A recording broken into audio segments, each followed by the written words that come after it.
Coffee पर Kurukshetra show में मेहमानों द्वारा व्यक्त की गई राय और कमेंट्स उनके निजी विचार हैं। मेहमानों की राय को इंडिया टीवी या शो के होस्ट की राय ना मानी जाए। इंडिया टीवी का मकसद किसी भी व्यक्ति या वर्ग की भावना को ठेस पहुंचाना नहीं है।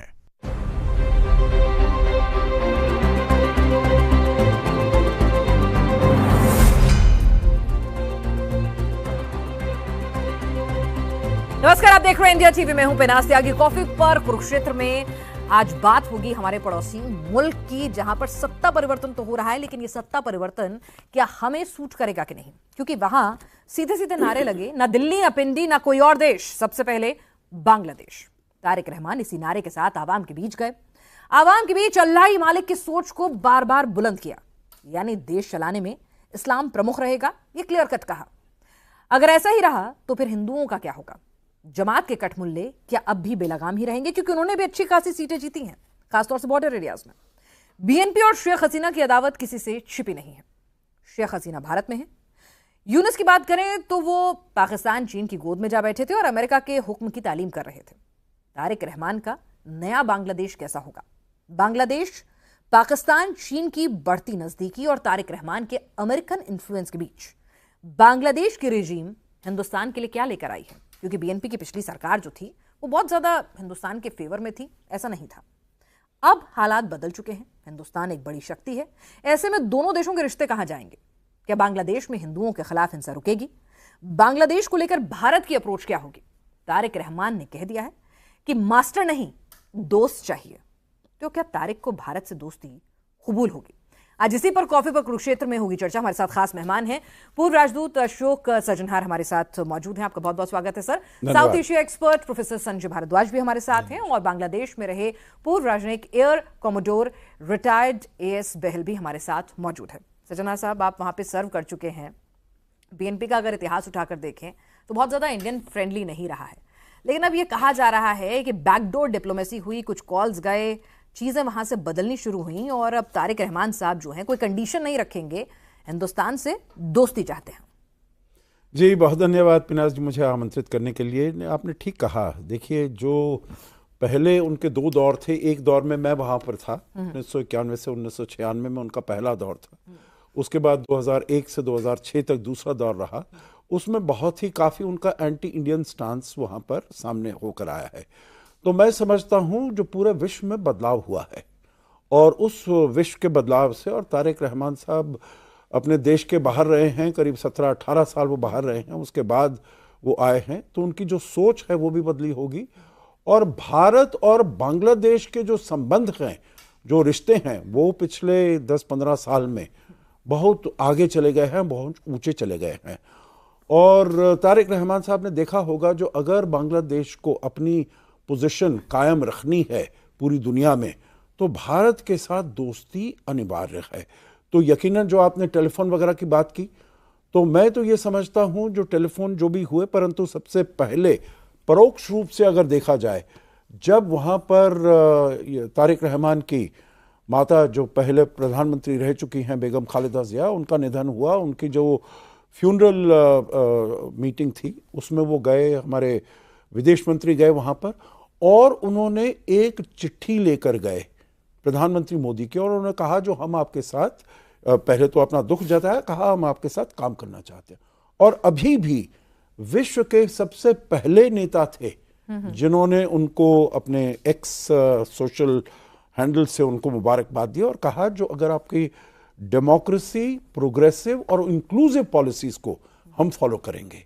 और फिर उसके बाद सबसे पहले नेता थे जिन्होंने टेलीफोन पर बात की। तो मैं ये कहना चाहूँगा, जो हम चाहते हैं अच्छे संबंध, और ये संदेश हम देना चाहते हैं, दिया है बांग्लादेश को, जो हम आपकी सहायता के लिए तैयार हैं, आपके साथ अच्छे संबंधों को कायम करने के लिए, बरकरार करने के लिए हम तैयार हैं। तो हमने तो एक तरह से दोस्ती का हाथ, लेकिन कुछ शर्तों के साथ कि इंक्लूसिव होना चाहिए, डेमोक्रेसी होनी चाहिए। हमने बता दिया कि हम आपके साथ खड़े हुए हैं, हम अच्छे संबंध चाहते हैं। लेकिन प्रोफेसर संजय भारद्वाज, जब हम शेख हसीना, वही शेख हसीना जिनके काल में इनकी माता जो है वो जेल में रही, शेख हसीना, बीएनपी और तारिक अनवर, इनकी जो अदावत है वो किसी से छिपी हुई नहीं है। तो ऐसे में जब वो हिंदुस्तान में मौजूद रहेंगी, उनको हम शरण दे रहे होंगे, तो क्या ये रिश्तों की बहाली में एक रोड़ा बन सकता है?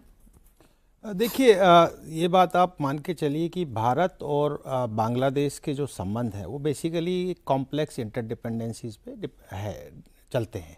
और जहाँ तक मेरा ख्याल है, इन बदलती परिस्थितियों में और हम जिस एज में हैं आज के दिन, तो आप मान के चलिए कि दोनों देश एक दूसरे के बिना काम नहीं कर सकते हैं।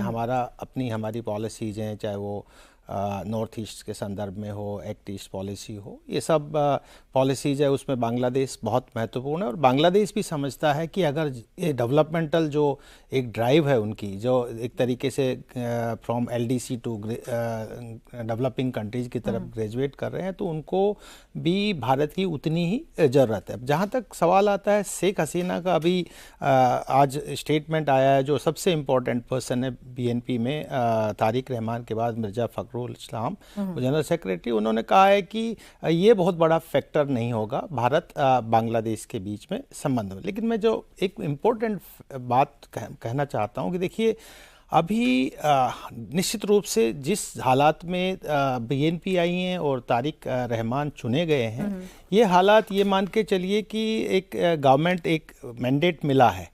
अब ये कितना इंक्लूसिव है, एक अपने आप में बहुत बड़ा सवाल है, क्योंकि जो चुनाव हुआ है बांग्लादेश में, वो चुनाव एक विचार के लोगों में हुआ है।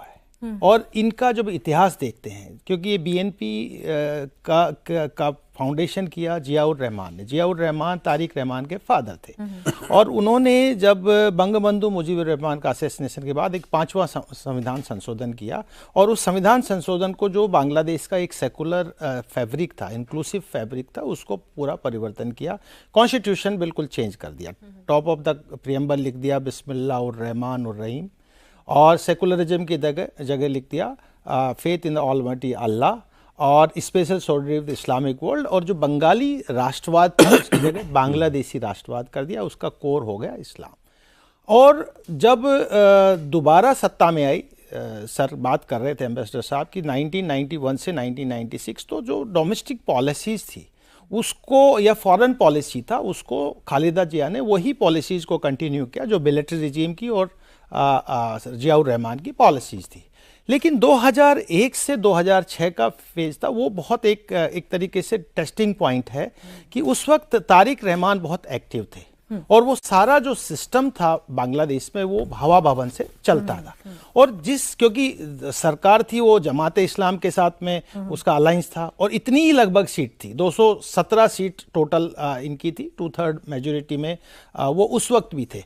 और जो हालात बांग्लादेश में उस वक्त हुए कि बांग्लादेश को इस्लामाइजेशन की तरफ धकेला गया, रेडिकल्स आए, हुजीबी, आईएसआई, आप ये कहिए कि जो नॉर्थ ईस्ट के इंसर्जेंट्स ग्रुप्स, और सारा अपोजिशन के प्रति जीरो टॉलरेंस, ग्रेनाड अटैक हुआ 2004 में, जिसकी वजह से तारिक रहमान पे केस चले 20 साल के, उनको लाइफ टाइम के लिए इम्प्रीजमेंट हुआ, उन पे मनी लॉन्ड्रिंग के केसेस थे, करप्शंस के केसेस थे, और पूरा का पूरा, और जनता ने, बांग्लादेश की जनता ने कहा कि भी हमको ये नहीं चाहिए। अब सवाल है कि क्या वो 17 साल जो बाहर रहे 2008 से और 2024-25 में आए, वो क्या वो 17 साल में वाकई उनका हृदय परिवर्तन हो गया? अगर हो गया तो बढ़िया, बहुत अच्छा है, बांग्लादेश के लिए बहुत अच्छा है, और पूरे दक्षिण एशिया और भारत के लिए भी अच्छा है।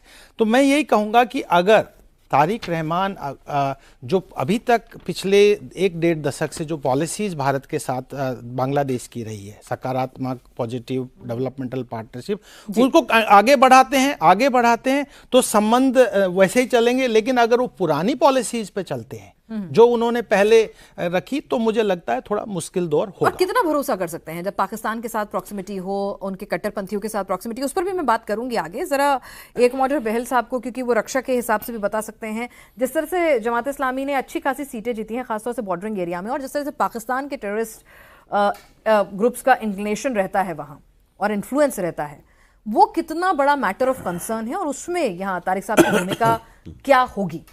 बहुत ही अच्छा प्रश्न पूछा आपने, क्योंकि रंगपुर और बरिसाल इनके 2 मेन एरियाज होते थे जमात इस्लामी के। अगर आपको पता हो, उस समय 1999 में, अगर मैं राइट हूँ कि सज्जनहार सर और मैं साथ में थे वहां पे, तो 1999 के अंदर गठबंधन हुआ था बीएनपी का और जमात इस्लामी का, जिसकी वजह से 2001 का जो इलेक्शन था उसमें 17 सीट ली थी जमात ने, और वो उन्होंने गठबंधन किया था बीएनपी का, बीएनपी को पार में लाने के लिए, ताकि अवामी लीग को वहां से हटाया जा सके। तो मेन एम बीएनपी और जामात इस्लामी का गठबंधन का था कि अवामी लीग, जो कि फ्रीडम फाइटर शेख मुजीबुर रहमान की पार्टी थी, उसको हटाने का था, शेख हसीना को उसके बाद हटाने का था।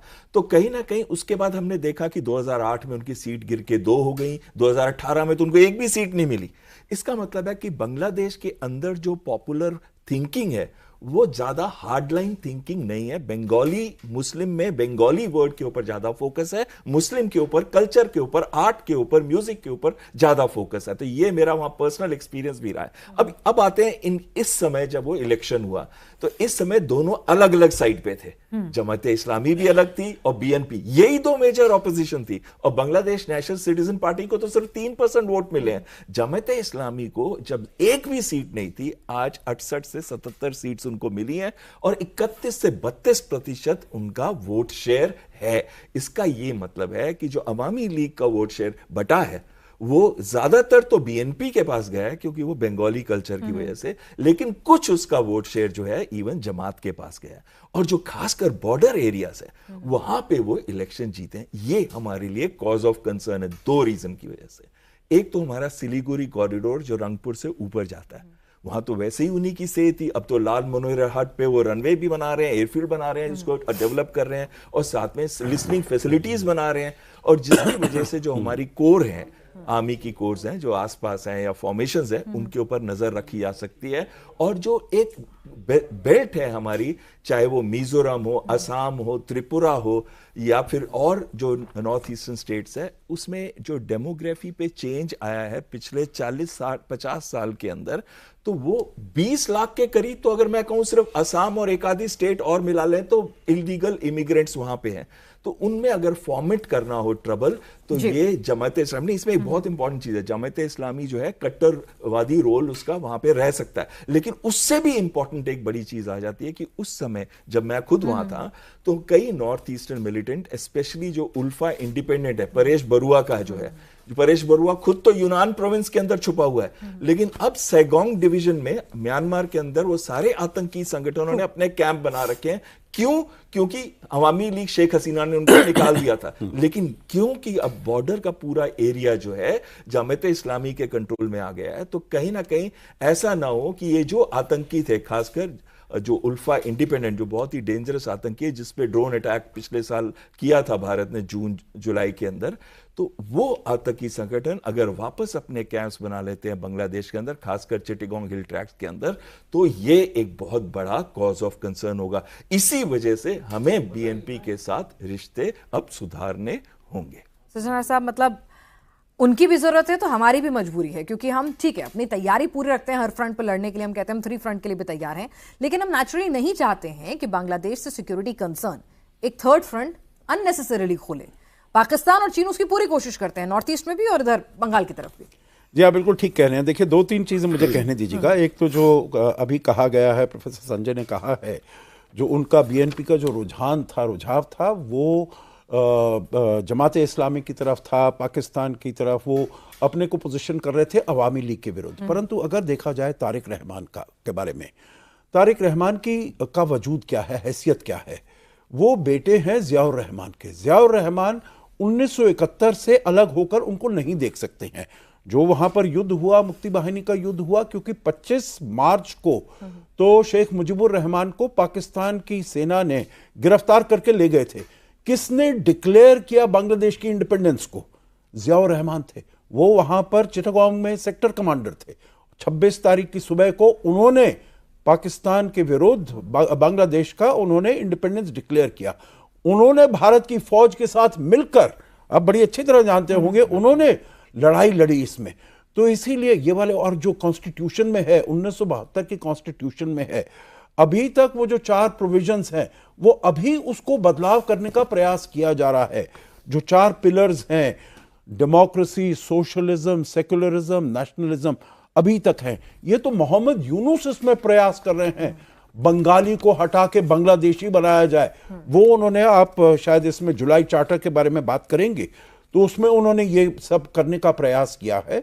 परंतु तारिक रहमान ने उसके विरुद्ध बात की है, जो वो चीजें उनको नहीं चाहिए। दूसरी बात देखिए, ये तारिक रहमान के जो हम अगर माइनॉरिटी के बारे में कहें, हिंदुओं के बारे में कहें, और ये जो अटैक्स हुए हैं माइनॉरिटीज में पिनाज जी, ये केवल हिंदुओं पर नहीं हुए, ये सूफी पर भी हुए, अहमदिया पर भी हुए, क्रिश्चियन पर भी हुए, बुद्धिस्ट पर भी हुए, सभी पर हुए। तारिक रहमान ने कहा है जो वहां पर हम सभी की रक्षा करेंगे और माइनॉरिटीज को प्रोटेक्ट करना हमारे सबसे पहली उसमें रिस्पॉन्सिबिलिटी होगी। दूसरा उन्होंने कहा है हमारी टेरिटरी किसी और देश के लिए, किसी और देश के विरुद्ध कोई एडवर्सेरियल रिएक्शंस करने के लिए, हॉस्टाइल करने के लिए हम इसको बिल्कुल इजाजत नहीं देगा। आखिरी बात मैं इसमें ये कहूंगा, देखिए ये बिल्कुल हमारे लिए चिंता का विषय है जो अभी कहा गया है, जो वहां पर वो सब आ गए हैं जमात इस्लामी। देखिए जमात का कोई सपोर्ट नहीं है खास लोगों में, एक तो क्योंकि अवामी लीग वहां पर कंटेंशन में नहीं थी। मैं ये समझता हूं जो आगे चलते हुए तारिक रहमान को धीरे धीरे करके अवामी लीग को भी इंटीग्रेट करना पड़ेगा अगर वो पीस और सिक्योरिटी चाहते हैं अपने देश में। दूसरी बात उन्होंने जो कही है, जो ये जमात का जो नजरिया था, जो अगर औरत बाहर जाकर काम करती है तो it's like prostitution, it's like commodification, औरतें लीडरशिप के लिए फिट नहीं है, तो ये सब चीजें वहां पर नहीं चलने वाली हैं। और मैं समझता हूं आगे चलते हुए हमारी प्रॉब्लम्स तो हैं, सिक्योरिटी है, इन्फिल्ट्रेशन है।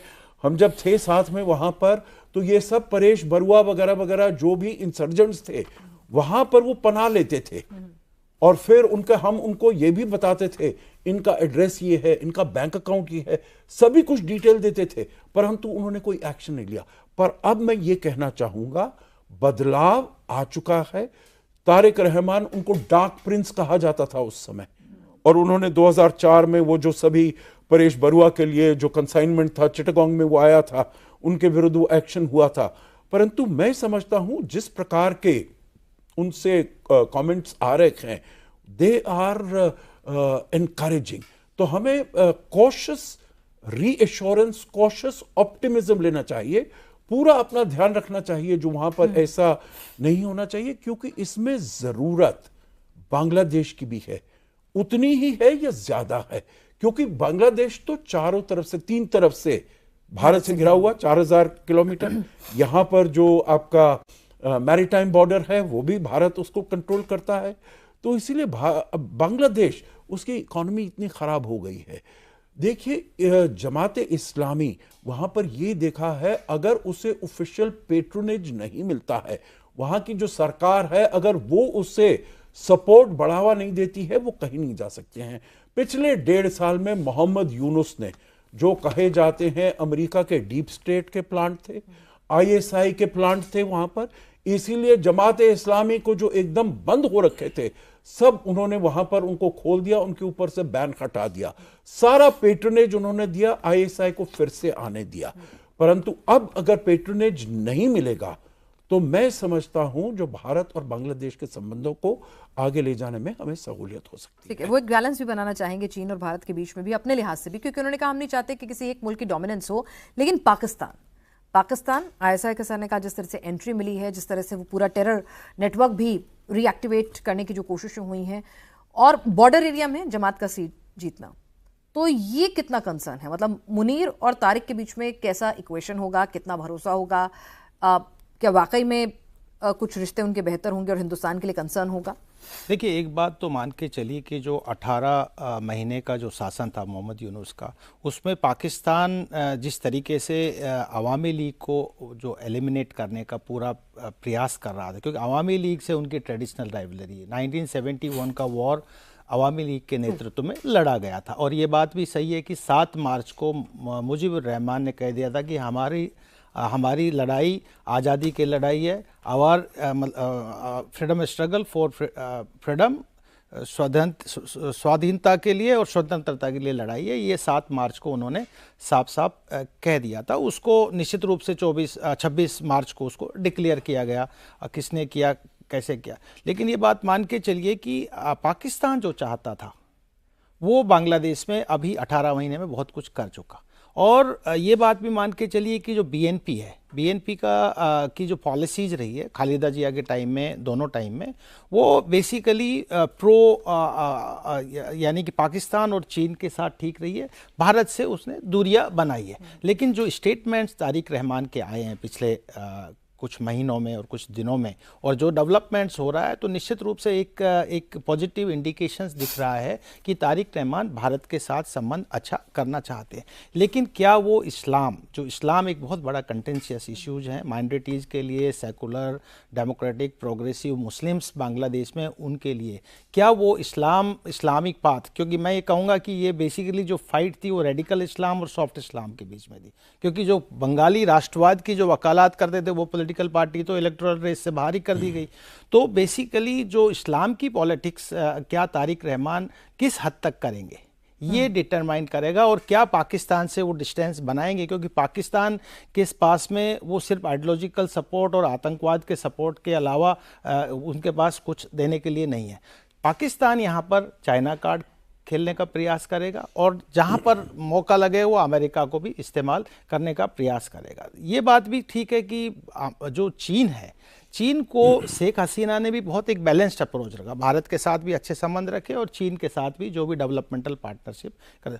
तो तारिक रहमान भी चीन के साथ एक डेवलपमेंटल पार्टनरशिप करेंगे। लेकिन जो असली लड़ाई है, जो मुझे लगता है कि जिसकी विक्टिम शेख हसीना हुई है और अमेरिका का जो इन्वॉल्वमेंट हुआ है, वो जो स्ट्रेटेजिक डेप्थ है बे ऑफ बंगाल में, उस स्ट्रेटेजिक डेप्थ में तारिक रहमान के क्या स्टैंड रहेंगे। क्योंकि जिस तरीके से शेख हसीना ने इंडिकेट किया था कि एक वाइट मैन को एक आइलैंड चाहिए, सेंट मार्टिन आइलैंड की बात करते हैं, एक वाइट मैन एक क्रिश्चियन कंट्री क्रिएट करना चाहते हैं, और वो बहुत बड़ा कंटेंशन, क्योंकि ये अमेरिकन 1972 में भी मांग रहे थे, 1998 में सोफा और बाद में हाना साइन किया तब भी मांग रहे थे, और जो अभी भी ये बात उठ के आई, तो क्या तारिक रहमान अमेरिका जो जिस तरीके का स्ट्रेटेजिक डेप्थ चाहता है उसको कितना मीट कर पाएगा, और जो चाइना का बढ़ता हुआ प्रभाव था, क्योंकि अमेरिकन्स बहुत ज़्यादा अनकंफर्टेबल थे चाइना के बढ़ते हुए प्रभाव से, खासकर जो म्यांमार में, जो चाइना म्यांमार इकोनॉमिक कॉरिडोर जो एक पोर्ट बना लिया बे ऑफ बंगाल में, सितवे के बगल में, उसको लेके, तो उसको कितना दूर रख पाएगा, ये एक उसकी अपनी फॉरेन पॉलिसी जो दूरदर्शिता तारिक रहमान की दिखेगी। और भारत के साथ देखिए, ये बात तो मान के चलिए कि बहुत इश्यूज हैं वाटर का, अभी गैंजेस वाटर ट्रीटी अभी 30 इयर्स का बहुत सक्सेसफुल ट्रीटी हुई, शेख हसीना जी के टाइम में हुई थी, और वो अभी 2026 में उसका 30 साल पूरा हो रहा है। उसको रिव्यू और रिन्यू करने की बात है कि होगी कि नहीं होगी, असंतुलित लगती है वो। दूसरा, तीस्ता का हमेशा शेख हसीना के साथ बहुत अच्छे संबंध थे, लेकिन तीस्ता को हम कंक्लूड नहीं कर पाए क्योंकि वेस्ट बंगाल एक फैक्टर था। तो क्या तारिक रहमान वहाँ पर एक अंडरस्टैंडिंग बनाएंगे कि कहाँ तक बढ़े। फिर जहाँ तक बॉर्डर की बात है, बॉर्डर पे बहुत कुछ हद तक हमने जो लैंड बाउंड्री एग्रीमेंट किया, ट्रांजिट का इशू हुआ, एनर्जी कॉरिडोर क्रिएट किया, तो एक हमने बहुत एक पॉजिटिव पेस तैयार किया था। अगर तारिक रहमान उन सबको कंसीडर 18 महीनों में वही पॉजिटिव पेस ही डिरेल हुआ सर, वही पॉजिटिव पेस ही डिरेल हुआ, और डिरेल इस तरह से हुआ कि पाकिस्तान की जो पैंट का जिक्र आपने किया, सिक्योरिटी कंसर्न्स भी उठ गए, ठीक है, और स्ट्रैटेजिक इंपॉर्टेंस के लिहाज से भी, हर लिहाज से कहीं ना कहीं बांग्लादेश जो पहले हम मान के चलते थे कि ठीक है फ्रेंडली नेशन है, वो भी हमारे लिए एक सरदर्द बन गया है। तो क्या वाकई में तारिक अपने आप को पाकिस्तान के इन्फ्लुएंस से, अमेरिकन इन्फ्लुएंस से अलहदा कर पाएंगे, क्योंकि चीन का रिश्ता तो सीधे सीधे बिजनेस ओरिएंटेड ज्यादा रहता है। देखिए, एक चीज मैं बहुत क्लियर कर देना चाहता हूं कि जो भी बांग्लादेश में रह चुका है उसको एक चीज तो मालूम है कि जो बंगालीज हैं बहुत इंटेलेक्चुअल हैं, और बंगालीज बहुत इमोशनल है और कल्चर्ड पीपल है। तो वो लोग जो हैं वो कभी भी सेंट मार्टिन आइलैंड देंगे नहीं यूएस को।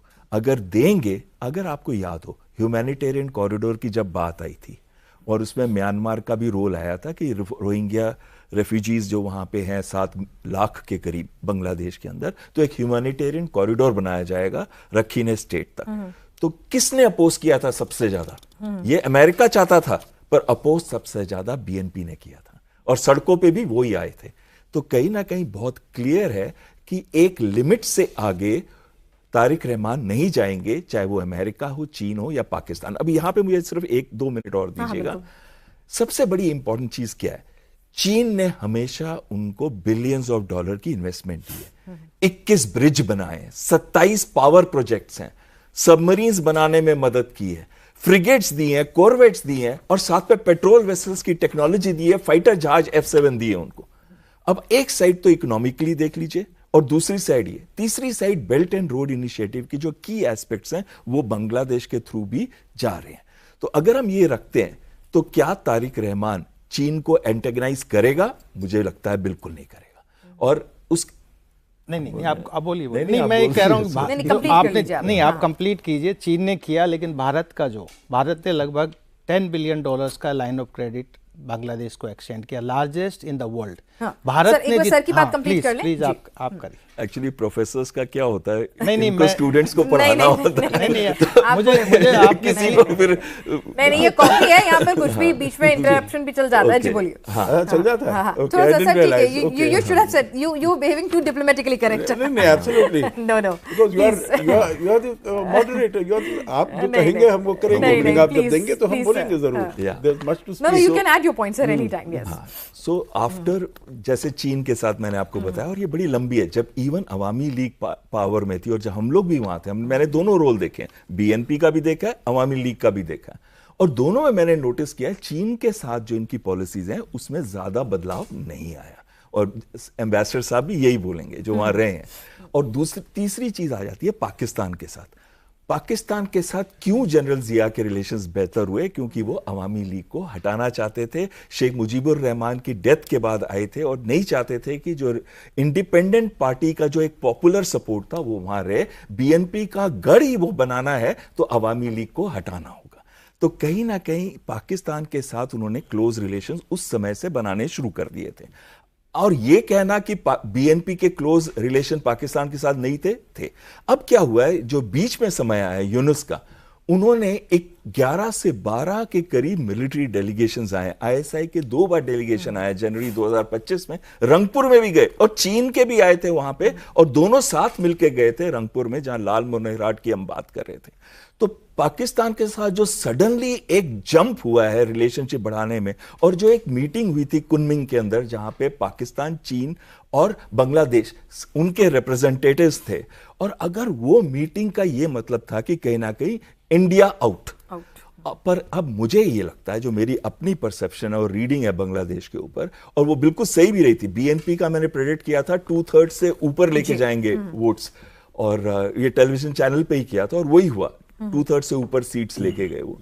अब मेरी जो रीडिंग है कि तारिक रहमान एक बैलेंस्ड अप्रोच लेके जाएंगे। ठीक है, वो एक दो सकते सेंटेंस और बोलने दीजिए। और वो बैलेंस्ड अप्रोच लेके जाएंगे। भारत जो इस समय वर्ल्ड की 4थी लार्जेस्ट इकोनॉमी बन चुका है, 4 ट्रिलियन से ऊपर हमारी इकोनॉमी है, वो भारत के साथ क्लोज रिलेशंस बनाना चाहेगा, क्योंकि 2-3 चीजें हैं। सबसे पहली चीज है, और बड़ी इंपॉर्टेंट चीज है, कि भारत ने उनके लैंड पोर्ट्स और सी पोर्ट्स में सिर्फ 2 जगह से इंपोर्ट होने के लिए परमिशन दी है। तीसरी चीज है कि उनकी हमने जो ट्रांसशिपमेंट फैसिलिटी थी वो बंद कर दी थी लास्ट 1 साल के अंदर, और बांग्लादेश को वो चाहिए। $770 मिलियन का उनका जो ट्रेड का प्रॉब्लम हुई है इस वजह से, ये जो रिस्ट्रिक्शंस हमने लगाए हैं, बांग्लादेश भी चाहता है कि अब हम उनके साथ अच्छे रिलेशन करें, और ये बांग्लादेश फर्स्ट की पॉलिसी मुझे लगता है फॉलो करेंगे, लेकिन एक बैलेंस बनाएंगे। चलिए, फॉलो तो करेंगे। कब आप एक आम हिंदुस्तानी के लिहाज से अगर सज्जनहार साहब हमें समझा सकें कि भाई 18 महीने में जो रिश्ते डीरेल हुए थे, जहां पर सामरिक लिहाज से भी, आर्थिक लिहाज से भी, और एक जो ट्रस्ट फैक्टर होता है उस लिहाज से भी अच्छी खासी डैमेज हुई, और हिंदुस्तान में जो हिंदुओं का जो कंसर्न था, वहां पे जो एट्रॉसिटीज हो रही थी, वो भी एक मेजर कंसर्न था, जिसको भी एड्रेस नहीं किया गया था बार बार कहने के बाद भी। इतने बड़े पैमाने पर जो डैमेज हुई है, क्या तारिक उसको अंडू कर पाएंगे? कितना वक्त लगेगा, और हिंदुस्तान कितना ट्रस्ट कर पाएगा?